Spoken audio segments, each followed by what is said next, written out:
Com. In this video, I'm comparing Nokia's N97, their new flagship device, and Apple's iPhone 3GS. You may have seen my previous video on these two cell phones, the browser comparison, and this video is just going to go into more detail, not just in browser, like that last video, but several different topics to give you overall a comparison of the device. So they both have 3G Wi-Fi, in this case 32 gigabytes of storage, and a GPS. The price, the iPhone 3GS retails for $199 or $299 for the 16 or 32 gigabytes of storage models. The N97 retails for $700 without a contract, no subsidy. There's no subsidy available. It's not linked to one carrier, so any GSM carrier will work. The iPhone 3GS, if you want to go no contract, is $599 or $699 respectively. Now the major difference between these two devices, if we unlock them, we just use the slider on the side, and we go like that on the iPhone 3GS, is capacitive touchscreen versus resistive touchscreen. So that's just something to keep in mind. For the home screen, let's start off with how stuff is launched. So on the iPhone 3GS, we all know you have your dock here, different applications. You can go ahead and quickly launch stuff up like that. You can go through your home screens of all the different applications. You can go in, launch them. It's pretty simple. But just for the home screen on the N97, what they've implemented is something called widgets. So you can edit the content if you go to options, and you have these different widgets that you can implement. So for instance, this bottom widget, we don't have anything in there yet, so we can go to add content. And from there you can add download content, Amazon, Bloomberg, calendar, all this cool stuff. So let's say you wanted to add Bloomberg in. You just press it, and it would start loading up the content.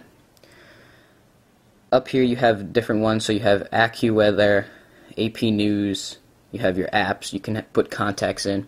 If you want to go to the main menu structure, you press this button down here, and you just scroll through. You have application settings, etc. So if you want to go to see all the apps, you go app, scroll through. Those are your applications. So now multitasking. We'll start off with the iPhone again. It does not really have multitasking. So if we go to the browser, we can use the stuff in there. Let's say we're reading our feeds. We want to read our Mac Rumors feed. We can go ahead and do that. But if we wanted to, let's say, go to messaging, we have to close out, go to messaging. Let me just clear that. We'd go out, clear to, I'll show you that again.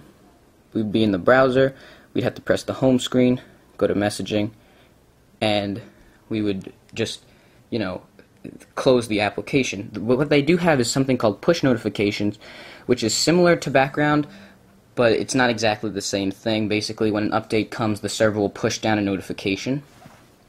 The N97 does have background support.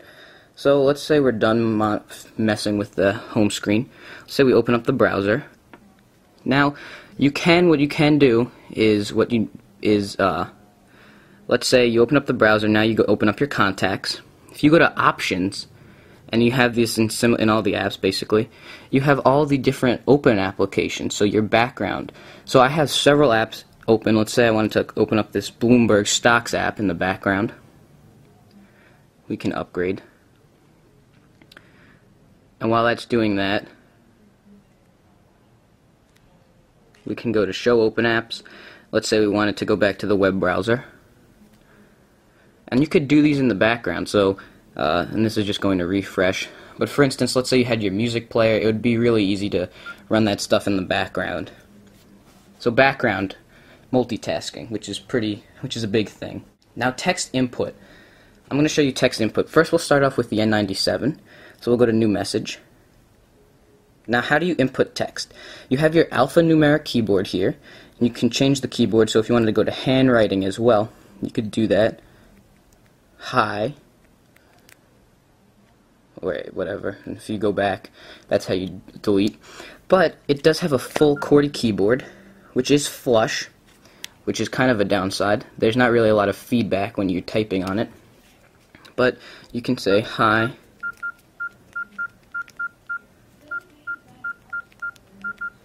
So there were some mistakes there. because the keyboard isn't the best. Also, for some reason, the spacebar is all the way over here instead of in the center, which is a little bit weird and just doesn't work as well as I would have liked. There's also no autocorrect, which is a big issue. So we'll open up messaging as well. So let's say we just wanted to start typing our message. We can say, "Hi, this is Michael," and there is autocorrect. What's also cool with OS 3.0, widescreen keyboard.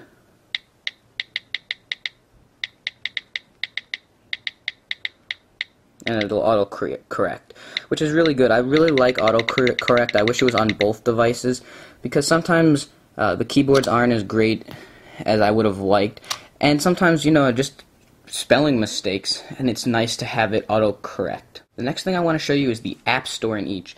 Apple's App Store is jam-packed. I'm sure everybody knows it, that how good it is. It basically defines the market in terms of the App Store. They just have so many apps. There's so many free ones as well. So if you wanted to go to top 25, and let's say you didn't really want to pay anything, easily you can sort by top free. You can download, you can show top 50 if you want to. And you can download that all on your device, install it, and you're good to go. The App Store is definitely the best on Apple's iPhone. Now, what Nokia has is the OV Store, which definitely isn't as good. It's still young, so we're going to see some improvements to it as well, but right now they don't have a lot of apps at all. And a lot of the stuff that fills the OV Store isn't actually applications. It's different little things that they just have in there. So if we go to apps, you can see they have some digital alarm, AP News, handwriting. You can go to the next page. It's just kind of slow, kind of bulky. Doesn't have everything I would want. Really, on the iPhone in the App Store, you have many different Twitter applications that you can download and use, and that are free, because I don't think paying for a Twitter application is the smart thing to do. In the OV Store, there are no free Twitter apps, and the ones that cost money are kind of expensive, I believe around $10, and they don't work as well as free apps on the iPhone, which is a disappointment. So the last thing I want to show you is the camera. The camera on the N97 is wonderful. We use the dedicated camera key there. And you really do have a lot of choices with what you're doing. So right now we are in video mode. So if you click this button, you have all your different options.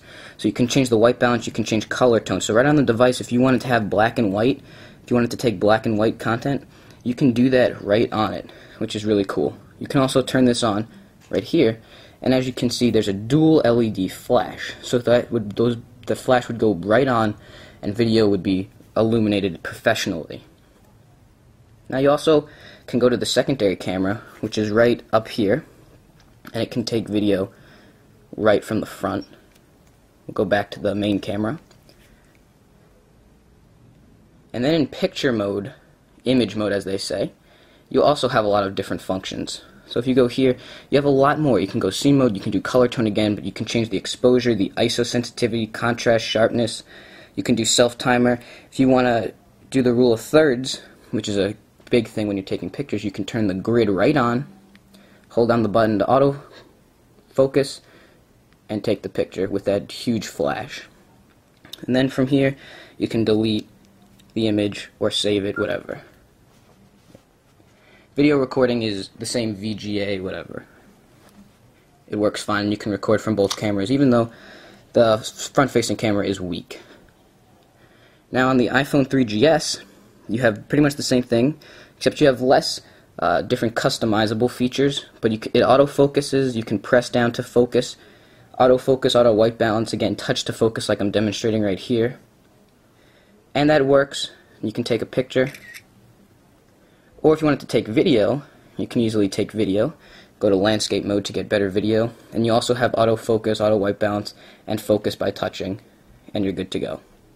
It's really simple, really easy. So I'm Michael Sherlock from youtube.com/TheRevivedOne. Thanks for watching.